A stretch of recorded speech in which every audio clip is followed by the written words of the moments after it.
NADH, a necessary cofactor for NECi's nitrate reductase, is supplied with the NECi lab nitrate testing kits and reagent packs for nitrate testing. It is packaged in a sealed foil pouch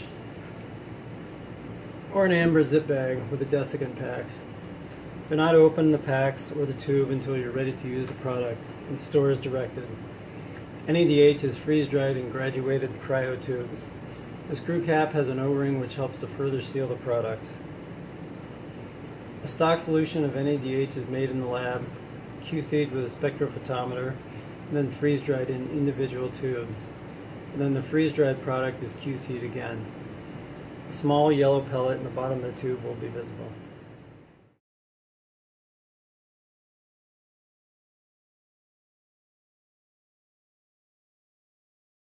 Next, we'll talk about reconstituting the NADH to make a working solution.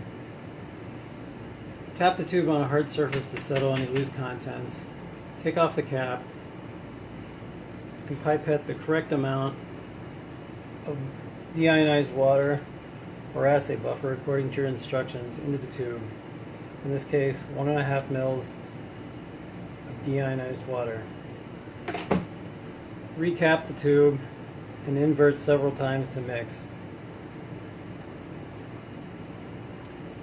The NADH will go into solution in about 5 minutes or less. Let the tube set for a few minutes. Mix it again by inversion before use. Do not vortex or shake the tube rapidly. This will cause oxidation to the product and will no longer be effective. The reconstituted solution is good for up to a week when kept cold on ice or at 4 degrees C.